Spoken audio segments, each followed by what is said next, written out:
तर आम्ही आता इथे शेकोटी पेटवलेली आहे. आता जरा बरं वाटतंय. आई शपथ जास्त मोठी झालेली आहे. डोक्यावर लाईन कुठली आली आहे बघ ना. गोवा आय थिंक थोडी लांब आहे, डोंगराच्या जवळ आहे असं वाटतं. बस आता उतरताना थोडा त्रास होतोय.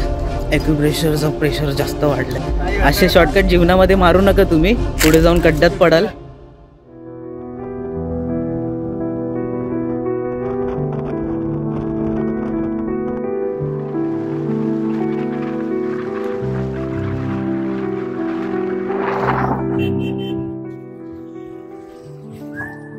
बाकीचे कुठे आहे?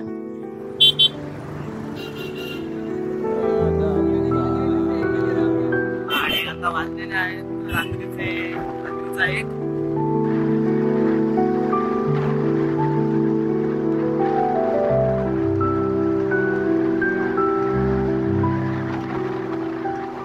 आम्ही निघालो आहोत लोणावळ्याला. लोणावळ्याला कुठे? एकविरेला.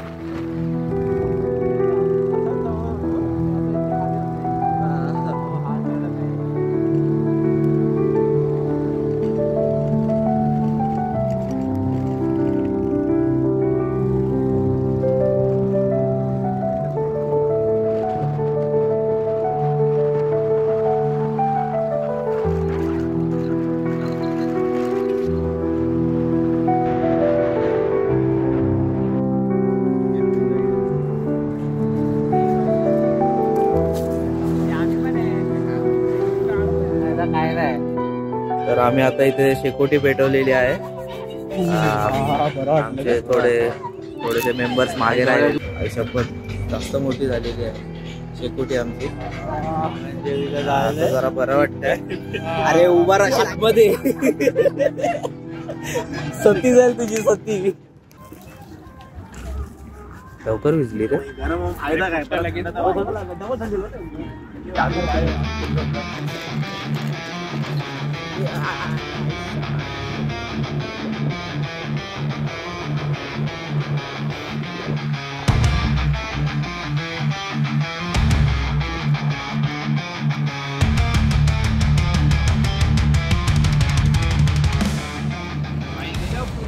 तर आम्ही पोहोचलेलो आहोत आता लोणावळा कारला.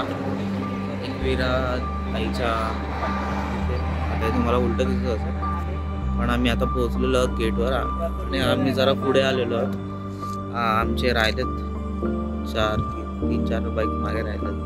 वाजले आहेत रात्री नाही, आता पहाट होईल. 4 वाजायला 10 मिनिटं कमी आहेत. आणि आम्ही आता पहिलं दर्शन घेण्यासाठी आलो आहे एकविराईचं. आणि मी फर्स्ट टाइम एकविरेला आलो आहे, तर बघूया कसा एक्सपिरियन्स आहे.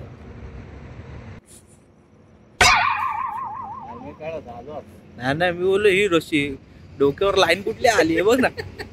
हे बघ दिसते. हा दिसते बाई. बोलो काय जात का नाही.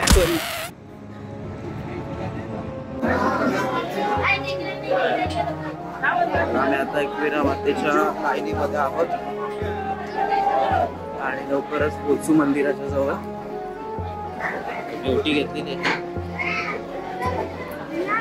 मी 24 वर्षाचा पहिल्यांदा जातोय.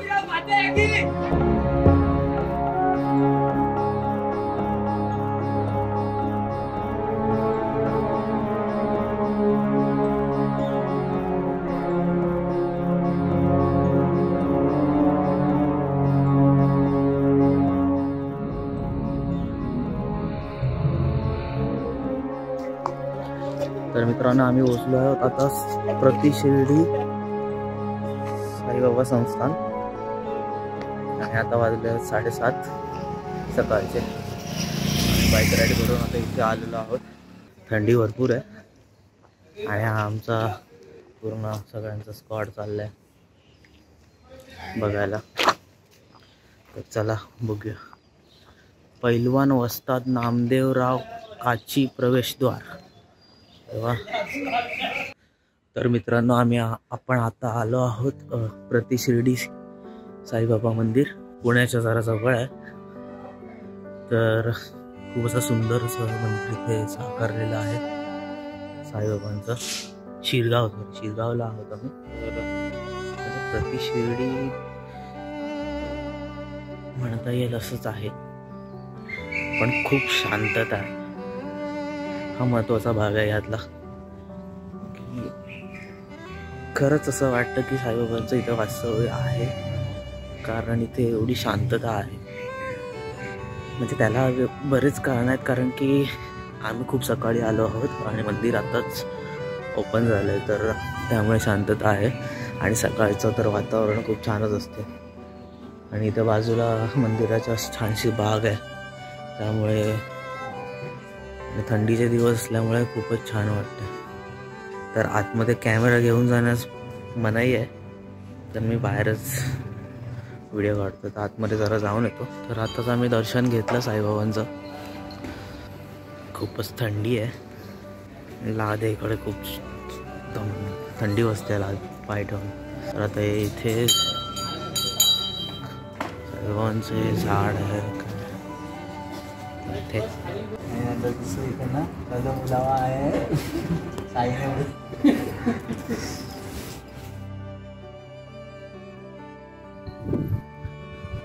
तर खूप सुंदर असं हे गगनगिरी महाराजांचं मठ. मी पहिल्यांदाच आलो आहे इथे. आणि इथे सर्वात प्रथम तर इथे स्वच्छता खूपच सुंदर आहे. म्हणजे स्वच्छता अशी आहे की म्हणजे एकदम प्रसन्न वाटतं, एकदम छान वाटतं. बाजूला एक नदी आहे, ती मठातूनच अशी वाहते. परत आता बाहेर आम्ही थोडंसं इथे मसाज सेंटर्स वगैरे काय काय आहे, तर आम्ही इथूनच चाललो आहोत केव्ज बघायला, जी आता मला नक्की माहिती नाही इथे पुढे आहेत. इथे गाई गुरं सगळी मस्त यांचं संगोपन करतात इथे. आणि आय थिंक इथे राहायची पण खूप चांगली व्यवस्था आहे, पण आम्ही थोड्याच टायमासाठी आलो आहोत इकडे.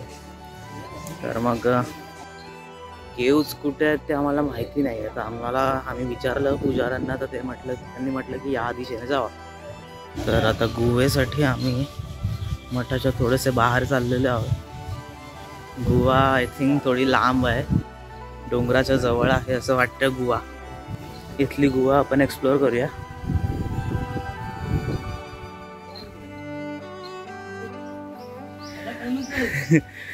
नाही रे बाबा,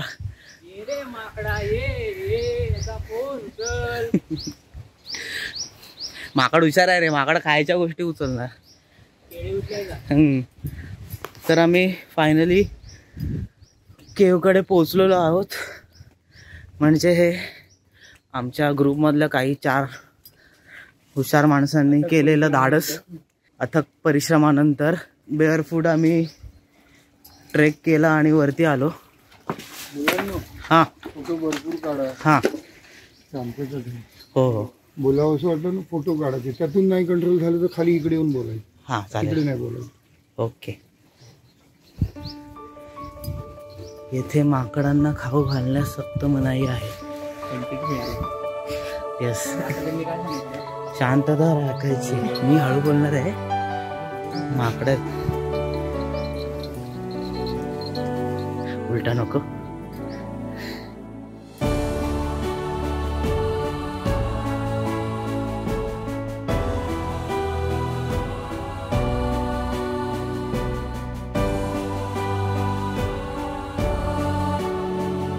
तर आता आम्ही आलो आहोत गगनगिरी महाराजांच्या मठाच्या इथे. तर आलोच आहोत, मठ समोर आहे. तर आम्ही आता जिथे गगनगिरी महाराजांनी समाधी घेतली त्या ठिकाणी आलो आहोत. ते ठिकाण मठाच्या इथून एक किलोमीटर दूर आहे आणि थोडंसं ट्रेक करत वरती यावं लागतं.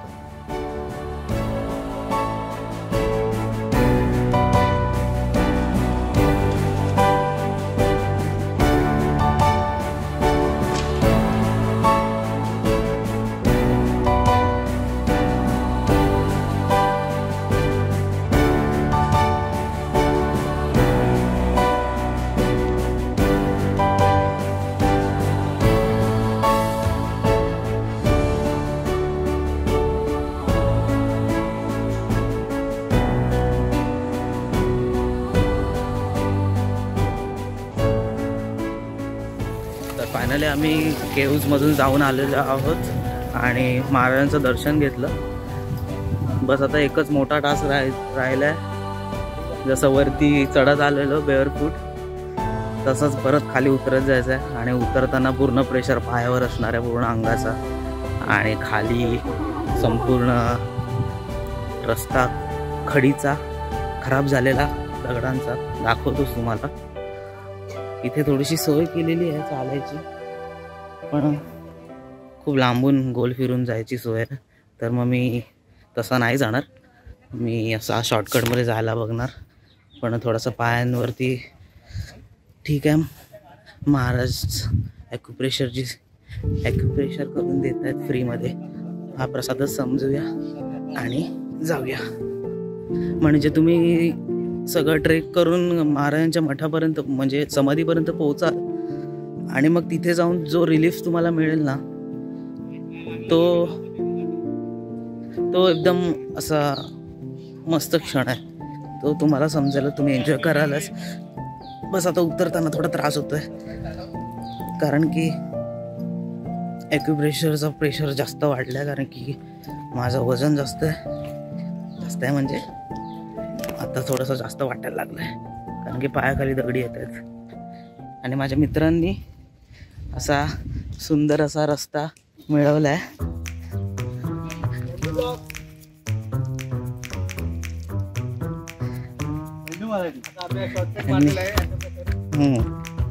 आणि माझ्या मित्रांनी शॉर्टकट मारलेला आहे. मी मस्तपैकी ॲक्युप्रेशर करत येत आहे. असे शॉर्टकट जीवनामध्ये मारू नका तुम्ही, पुढे जाऊन खड्ड्यात पडाल. तर हा जीवनाचा खडतर प्रवास सोडून आम्ही जरा सुखाच्या वाटेवरती चालतो आहोत. आणि त्या सुखाच्या वाटेवरून जाताना अचानक मध्येच एक मोठा भगदाड आलेला आहे, खड्डा.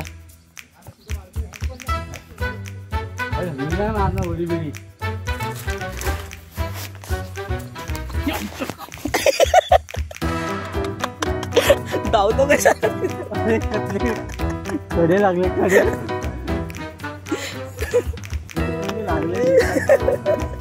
याला मग उड्या मारतो तर ताप नाही का जागेवर. तर जर तुम्ही गगनगिरी महाराजांच्या मठात येतात आणि केव्जला नाही येतात तर तुम्ही महत्त्वाचं ठिकाण मिस करतात. तर तुम्ही जेव्हा पण गगनगिरी महाराजांच्या मठात याल तेव्हा गगनगिरी महाराजांनी जिथे समाधी घेतली त्या केव्जला भेट द्यायला विसरू नका, कारण तिथेच मेघ आहे.